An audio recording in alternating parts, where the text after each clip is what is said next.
Hello, and welcome to today's episode of Real Life, Real Love.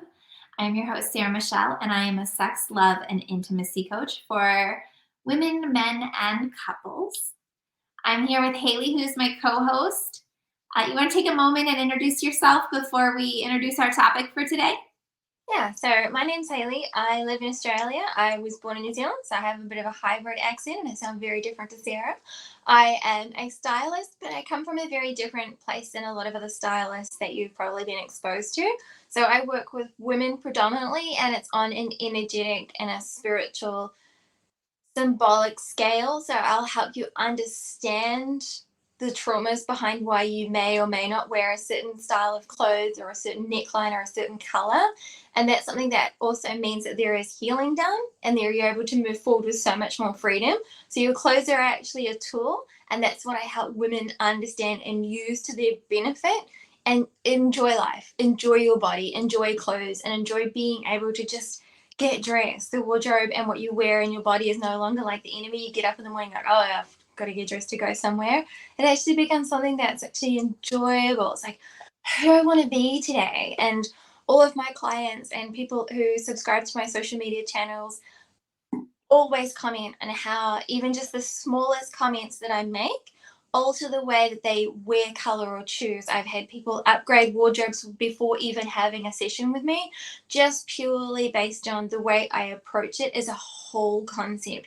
You're a whole person, so it's not just about like layering something on top and saying, well, yellow makes you happy, so you should wear yellow. It's actually about your association and your memories and how you feel about yellow combined with the color psychology is how it really works.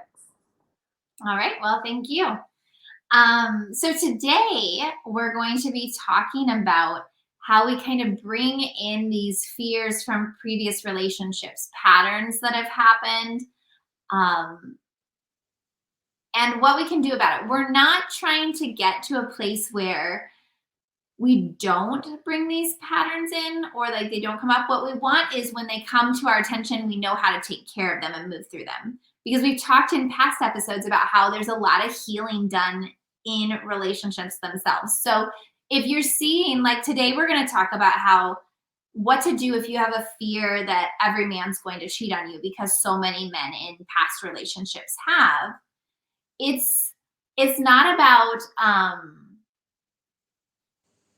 I just completely lost my train of thought as I said that. Okay, time out. Hayley and I have both been moving for the last few weeks. So I need a moment. It's it's not about staying single until you fix that and you feel confident that nobody will ever cheat on you again. And it's not about having control over the other person so that they can't cheat on you.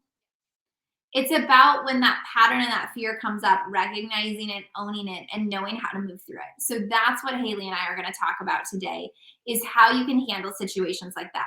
We'll probably be talking to the cheating one quite a bit because both of us have experienced that, but you can apply this to other things. If there's things like maybe you always draw in men that are workaholics, or maybe you always draw in men that spend frivolously, so it leaves you feeling insecure financially, it doesn't matter. You can apply it to it. And what inspired today's episode that I want to share is a quote from Louise Hay.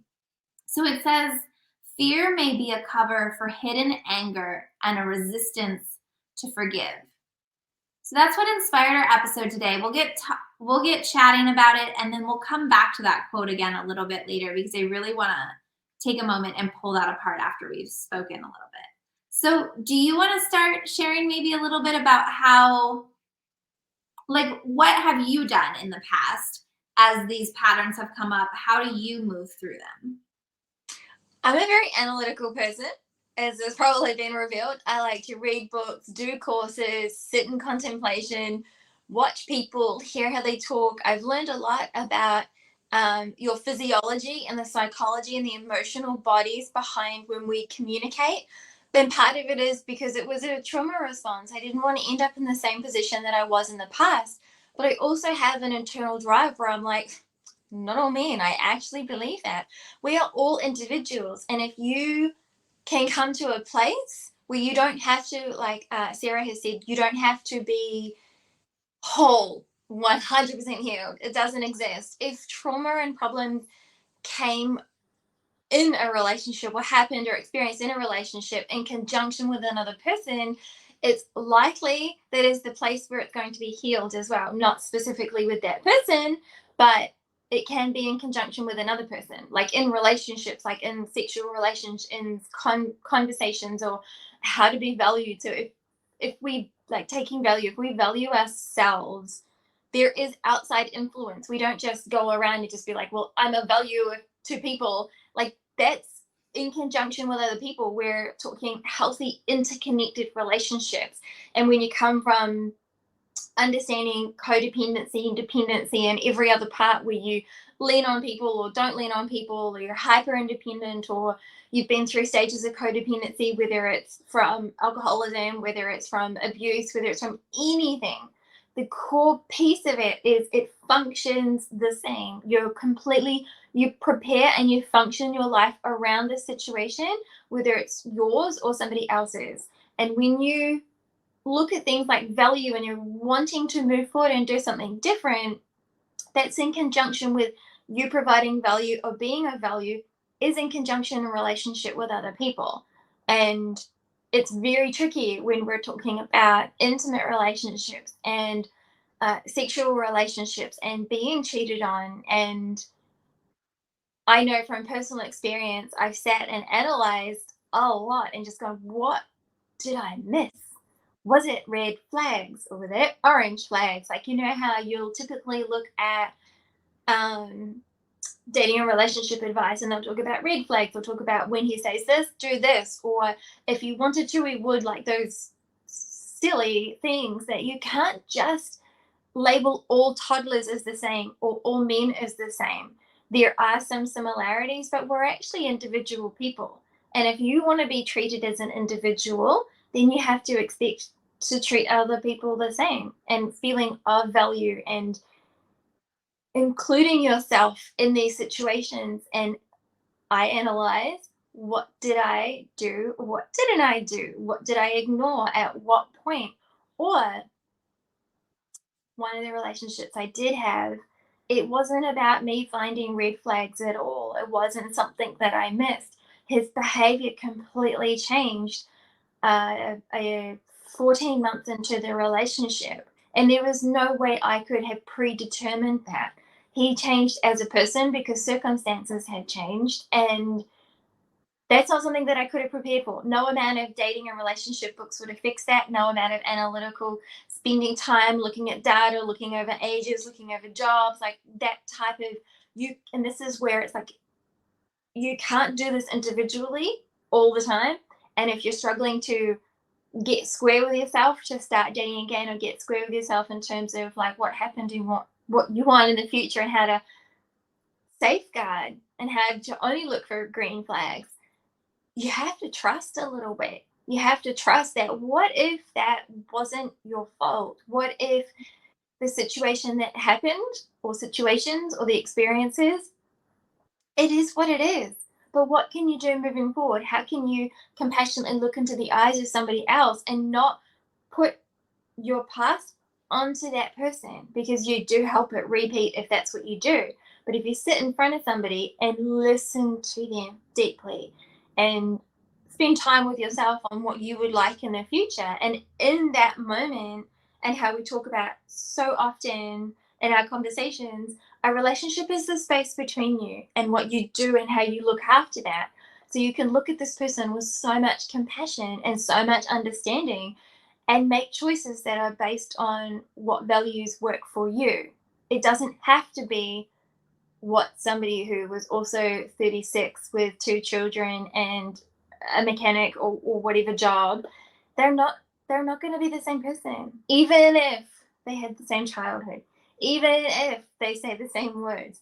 They're a different person, and if you treat them with compassion and value and look at who they are, they're going to do the same back to you. And if they don't, you move on. And it's not more complicated than that, I think. Like, it's really seeing that person. And in all honesty, a lot of the times men are not looked at that deeply. They're not valued that deeply. there's so much assumption. Like, I spend most of my time working with men, not in styling, and other things that I do, and they all tell me, nobody's ever seen me like you see me. I was like, I haven't done anything, but I've listened, I've reflected back, and I've met you where you're at. And then I'm in a position to make changes or, delegate or pass on. That's what I do. And that's it. It's not anything that takes any energy from me. And you get to build a beautiful relationship with that person, that space between you, and you get to decide that.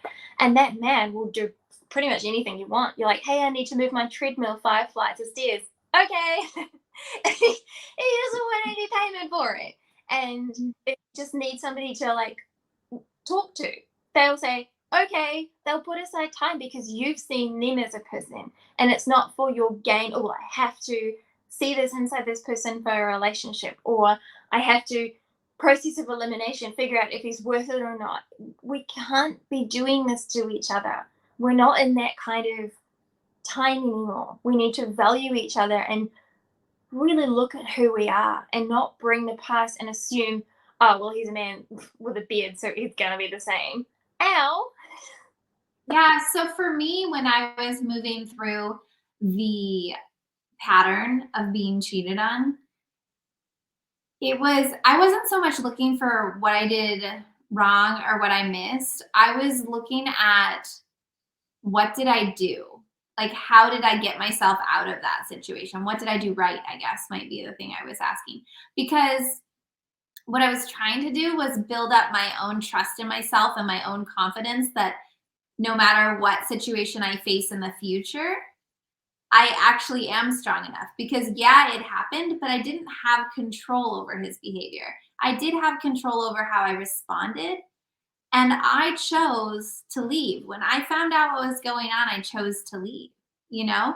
And to me, that was something that just really helped to build my confidence. So then once I could start to wrap myself around that concept, it was easier to go the step further and start like the forgiveness work and start the letting go of the anger, resentment, jealousy around the other women, like whatever these other feelings and emotions were that came up. It was easier for me to start doing that work because I already felt like I had that security within myself.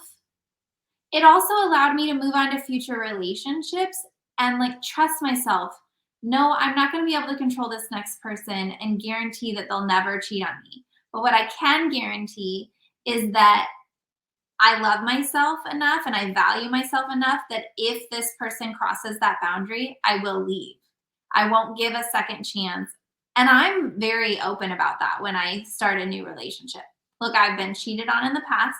It's something I do not tolerate. There's no discussion after it happens. This is not oh, I'm so sorry. It was a slip up in a weak moment, like, or I was drinking or whatever these excuses can be. It doesn't matter to me. And it's also something not on the first date, but it's also something I ask when things feel like they're going to start going into multiple dates and start to get more serious is if they've ever cheated on someone in the past. Now, they may not tell the truth, Mm-hmm. and there's really no way to guarantee that they will. However, I have had men say yes and start to share different things. And for me, that's a deal breaker. I get that people can change, that someone could cheat once and never do it again in their life, but there's just too many people out there that have never cheated and value the construct of a monogamous relationship enough that I'm not even going to risk it. It's not something that I, want to take a chance on. Yeah. So I with a previous relationship, I was starting to do, I shouldn't say starting. I had already done like a lot of forgiveness work. I had done a lot of moving on. I'd gone into a new relationship where I was starting to feel more secure and stuff like that. Which, by the way, when I'm in new relationships after something like this, I'm open with them about it. Like, hey, I am afraid that this is going to happen. So Yeah. if you notice me checking in on you or I don't know, whatever the things are, like, talk to me about it. I don't want you to feel smothered. I don't want you to feel like I'm tracking your every move or anything because I don't want to be that person, but I want you to know where these actions are coming from if they happen so that we can work through them together as a couple, you know? Yeah, patient. Um, Take it the wrong way. They'll be like, oh, she doesn't trust me. And it is nothing to do with him. It is that past coming with you, yeah, and then feel it. And if you share, uh, communicate really well with this man in front of you, and if it's the right situation, he's gonna basically like cuddle you and hold your hand, whether it's verbally, physically, emotionally, and look after you in a way where you're like, oh, if you say, when you don't message me back for 10 hours, I feel very anxious because in the past, there's a song I've heard this week, and I cannot remember what it is, but he talked about how um, the past she had a rough relationship and she'd been cheated on, and he was basically in the verses saying, I am not like that. When we have a fight, I'm not going to call up another girl. Like, I'm not going to be like that guy from the past. And there are a few songs out there are a few movies, like there is common culture in these conversations. I've heard lots of men talk about it, like in the lunchroom, or smoke or chill break or whatever, like working in trade industries. And they'll have those conversations and they'll talk about what their partner gets anxious on, or what girls that they've dated, what do they say and how they function. And if somebody is sitting there that's more conscious, he'll say, oh, well, it sounds like she's just anxious because of this. And the other guys are like, whoa, yeah, because guys know typically, like a person who's heart centered, conscious, and wants to um, participate in a way of value in relationships and with other people, whether it's intimate, committed or not. They know when stuff is odd or it should be for some other reason, but may not have the link. And so often you'll say something, or one of their friends will say something, and they're like, I saw that. I just didn't know what it was called. Yeah, and they'll go, does she do this, this, and this? And he's like, yeah. And he goes, oh, well, typically it's this. Ask her. And the guy will go home and ask her, and he'll be like, all sorted. And, so those are healthy men's relationships where they communicate. They don't just eat at lunchtime. yeah. So as I got moving through some of the forgiveness work and different things, I got to this point where I was like, but why can't I let this go? Like, why does it keep coming up? And when I say, why can't I let this go? I don't mean that I was sitting at a place where like it was always on my mind. It was something that like maybe every couple of weeks to every couple of months or something would pop up and reflect it to me. And I was like, like, why is this still here? I thought I was done with this. And so I had a friend recommend that with a full moon, I write this stuff out. And I wanted to share because I have it written down, the statement she gave me. I loved the statements she gave me. And so she said, I forgive and release you from any karma incurred while with me.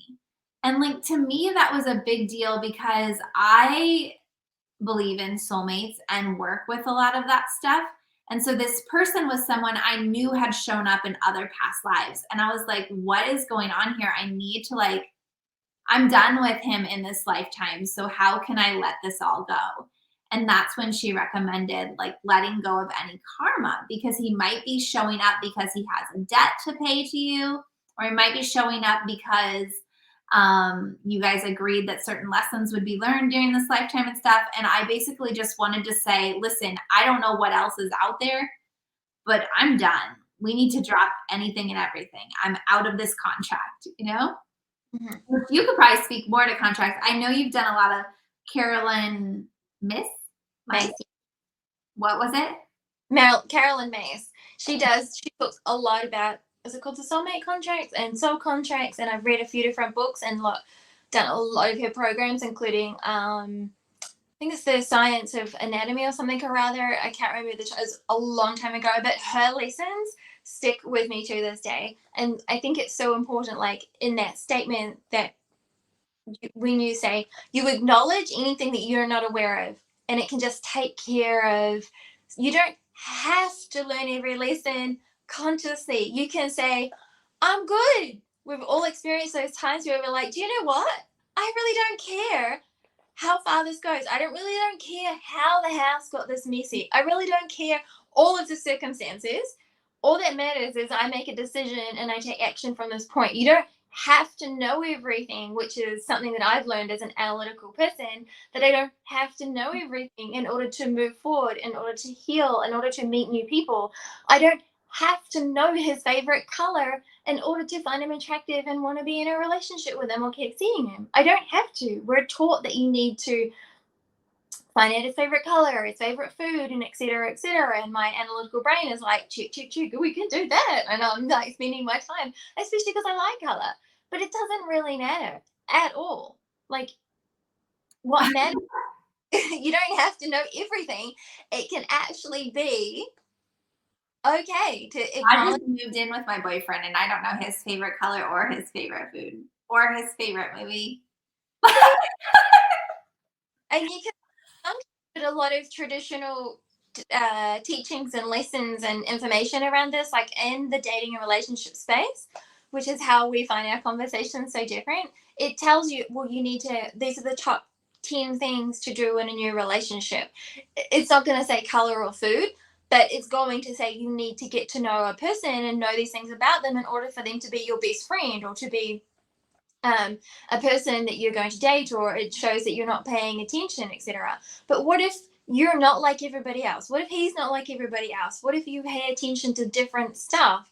And both Sarah and I have learned as coaches, we coach differently. We function from our businesses and places very differently. And you're allowed to do that in relationships. You can have a very different approach in your relationship. Like one of you may, no, both of you may not cook it. Like it's different and it's okay. What's the so important thing is that you reconcile within yourself and you're okay with that, which is the writing of the letter, which I'll let you keep reading. Oh, okay. The other part of the letter was, I am grateful for the lessons I learned. And then you write out like what you did learn and how you grew and what's changed for you since then. And I just found that to be very, very impactful to, it felt like it put a positive spin on everything so that, but in a genuine way. So that I was like leaving everything, but I wasn't thinking like I wasted all this time on this relationship or thinking bad things about him. It was just like, I'm letting this go, which is interesting that I'm saying that to you today. I was talking to someone earlier today and I was telling her about how, this is a little off topic. For so long, I've been listening to these people that are like, you need to balance your masculine and feminine. And I do agree that we all have masculine and feminine in us and that there's times and places for those. But I exist so much more in my feminine than I do in my masculine. And I was fighting it because I had this like belief or judgment that when I was working in my business, I needed to be in my masculine, or when I was getting things done around the house, I needed to be in my, I don't know. I just had all these things that I was afraid that if I just flowed in my feminine, people would judge me for it or tell me I was wrong for what I was doing.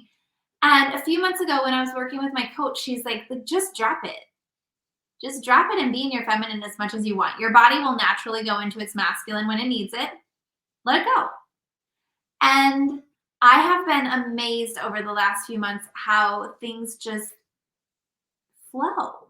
Even these things like forgiveness and stuff of people. It's like, I just don't get worked up. Sometimes I'll share stories with friends about a conversation I had with my boyfriend or a parent or whatever. And like, they'll get all almost like angry for me, right? Like, well, how could he say that? Or how could they say that to you? Or whatever it is. And I'm just kind of like, oh, I didn't even realize I was supposed to respond to it. Because to me, it was just like, okay, this happened and it wasn't a big deal, moving on. But I would have, like, a year ago for sure, been upset and defensive. And it would have been something I would have had to work through. And now I just, unless it's a big deal, It's just kind of like, hmm. And I love it. I love it so much. But anyway, that just came up because we were talking about letting go. I am finding it so much easier to just let things go if they're in the past. Because you can. It's a choice. We can choose. Don't we don't have to know everything about it, which is fascinating. When I do talk to people who know me well, they're like, they expect me to be completely analytical, and I'll say, I don't know. And you know what? I'm okay with that. When you make peace and be okay with that and say, I don't know what caused him to 10 months into a relationship start sleeping with a girl at the gym. I don't know what caused him to 2 years into a relationship message his ex and say she's in a different country and he's going to fly her over and get rid of me. I don't know what caused him to sleep with a girl the night before his birthday weekend and think I'm going to be okay with it and spend the weekend with me facing his parents. And I'm thinking I would never do that to his neck. I don't really know what to do right now. I don't know. I have no idea. But is it going to change my life to know about it? Maybe not. And Maybe it I'll. feels like a waste of time, doesn't it? Doesn't it just feel like a waste of time and energy to try to analyze that? It's like it happened. I can't do anything about it except for move on, and I am moving on. So who cares why? I do It's think a lot of people get stuck in that why stage when they're still hurt, angry, like whatever these sad, whatever these kind of nasty feelings are that we don't enjoy processing. They'll get stuck in that trying to figure out why. And it's like the why isn't what you need to figure out. It's the how can I move on? yeah. Forget that person. Hmm. Fuck that person. I was thinking of you. They were thinking of themselves. And that's like that.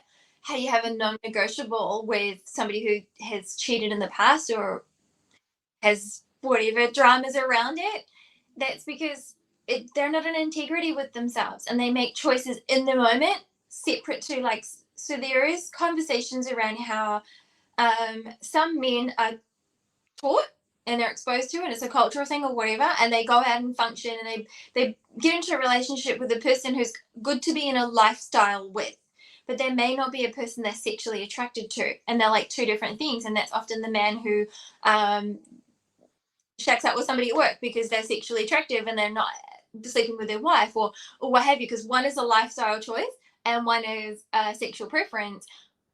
Those choices are obviously very selfish because the wife's probably not aware that she's a lifestyle choice, and he may make other choices with other people and she's, monogamous and intimate with him. But him in the moment when he That makes, just connected some dots for me. My mind's like, oh. yeah, when he makes that choice with that other person, that's a choice in the moment, completely separate to this choice of this lifestyle choice. And it's like how we talked about on a previous 2 episodes ago. I can't remember which one, where we talked about how men's and women's brains function differently, the neurological, biological processes, how, and this is how I always go, oh. And if you think about this, whether it's real for you or not, how men think in terms of each subject in their brain is like a box, and those boxes are stacked very neatly and they don't touch. So in this person's mind, they have this decision or this preference for a lifestyle, which is typically a woman who is amazing. I would marry one too. She can take care of the house. She is really nice. She looks after her body. She has amazing children. She does everything by the book, like freaking perfect. Like, that is sign me up material. All I gotta do is like have a job. I could do that. Like, and dinner's cooked for me. Like, that's a lifestyle choice, right? And that's in a box separate. That conversation, that subject is in its box. Touching, nothing to do with maybe his sexual preferences, because that's a lifestyle choice. Often those men, like, they have sex, that's how they had children, but it is more like lifestyle obligation. It's like, when the shoes are dirty, you decide to clean the shoes, not because you're like, oh, I should clean them because I should. It's more like, well, when I go to use the shoes again, or if there's going to be a problem if I don't clean them now and I have to buy new ones. That's like a lifestyle choice in that box, that subject. It's in one box. And his sexual preferences or his intimate choices may be a very different subject and box. And it may not be in the lifestyle box with the woman, the mother of his children. And there's so much information that talks about that Allison, I think it's Allison A. Armstrong talks about how this drive that some people have to, she talks about how her drive, like her, there's a word she used for it, but she just wanted her ex-husband.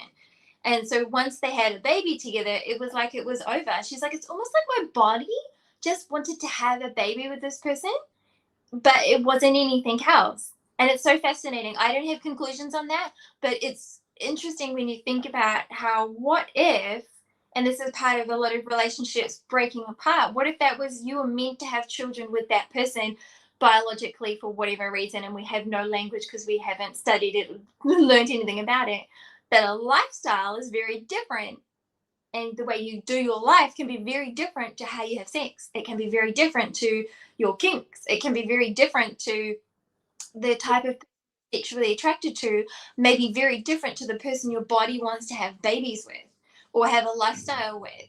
Like, so many, and this is a whole other can of worms, how women are taught to be like good, prim, proper, you know, just be perfect and angelic. But a man's often sexual preferences and exposure to is somebody who's like a bad girl, who likes to do anything in the bedroom or anywhere else in the house, or can wear, you know, kinky clothes, or has serious kinks, or shows up with a whip. Like, that's a very different person to who he may see as the mother of his children. And so these are like different, back to the original point, these are different subjects and boxes in his mind, and they don't touch. And some men are like that. And so they'll make personal decisions in the moment separate to anything they would ever discuss with anybody else. One, because sometimes men don't think they can have it all. That's a whole other can of worms. Two, there is all that taboo-ness around, you can't be a good mom and a good fuck at the same time. Like, there's so much taboo around that. Like, you can't wear those clothes if you're a mom. What? Try me. I'm always open for a debate. Like, there are so many things and rules that women put themselves into as well, and boxes.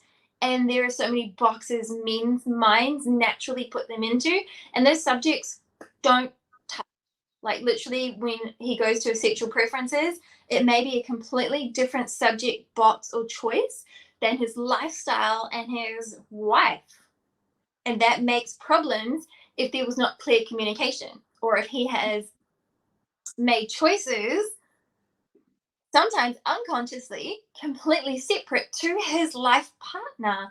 Whereas she's in it for the whole pizza. She's like, all of it is us. Why would I go anywhere else? I swore I wouldn't. I literally signed a piece of paper and took your name to prove I wouldn't. I literally wear like this thing on my ringer that proves that I wouldn't, you know.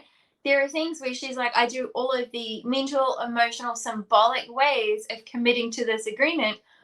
Very freaking confused how your agreement is different. Yes. Been there. Been there. Yeah. Well, In terms of healing, if you knew everything, would it matter? Would it help? Or, that's a really good point. You don't need to know these things. You don't need to know why. no. You don't, it's the works with you. And I think one thing I want to add before we wrap up here today is just that, like, there's no timeline to this. So when we say it's important that you forgive yourself, you can forgive yourself years down the road if you want to. Like, it's okay for this to be a process and for it to unfold however it works gently for you, you know? Like, there's no reason that you have to be like, well, in order to end this pattern, I have to forgive myself today. It's kind of like when you're a child and you've taken your friend's toy or whatever, and your parents are like, now you need to go apologize or you're going to go to your room. Yeah, they can force the apology, but it doesn't mean you genuinely feel the apology when you get it. And what you want to be doing is being gentle enough with yourself that you genuinely learn to forgive yourself and trust yourself and feel confident being in charge of your own life. And keep That asking. takes time. Keep asking. Like, if you ask yourself forgiveness, you do the letter, you can do it 10,000 times. There's no timeline, there are no rules. Nobody says you have to write a forgiveness letter and it works the first time. You're allowed to keep asking until you get the answer. Like, you may read a book 3 or 4 times, you may listen to this conversation 3 or 4 times and just go, oh, Mhm. okay. And you're allowed to do that. There are no rules. There's only the rules that we make up for ourselves. Clearly, in the case of men who cheat. But I digress. We make our own rules. You can spend the next 1 year, 2 years, 3 year dating people, having conversations wholeheartedly with people. Say, I'm not interested in committing to anything. My heart isn't healed, but I'm still interested in meeting people and getting to know them and seeing what could or couldn't be. And when you're that honest with a man, he'll freaking buy you a drink. He'll be like, "What do you drink? I'll get whatever you want." Like, men want the honesty too. And you're allowed to spend as long as you want meeting men with a zero commitment. You can just sit there and talk. I have spent thousands of hours asking men questions. Men that I work with, men at the supermarket, men at like the tire shop. I'll ask questions and just be willing to listen and hear their perspective, or I'll kindly interrupt the conversation and be like, I hear what you're talking about. Please go on. I would like to be included. And they're just like, what do you mean? Like the lunchroom conversations, or like, and that often the more you do it and the more comfortable you are to be around, because you're not judging these people. You're available to the information they're sharing because you're willing to grow and expand and figure out your own path. They realize that you're not trying to do this for a selfish reason to dig at them. You're just there to like learn.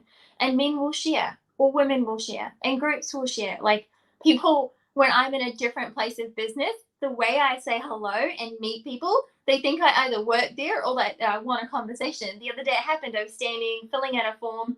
A person walked in and I was like, hi, and then carried on. And then he started talking to me and I was like, oh, I probably acted like I wanted it. I'm open and available for conversations, and I forget that I do that. I don't just like look at people. I acknowledge them wholly. And he wanted to know about my day, and we had like a bit of a chit chat about his job. He's like, I don't know why people do that. It was some drama I was dealing with invoicing at work, and he's like, okay, well, have a great day, and carried on. And the more you make yourself available to the information, it Mhm. helps healing, but you also don't have to know everything, and there is no time frame, and you can keep asking. Yeah. So happy healing to everybody who's been watching. Please take some time to like the video, subscribe to our channel for future videos, and share this if you have a friend or family member you think that would enjoy this. So thank you for joining us, and we'll see you next week with our next episode. That's not gonna work.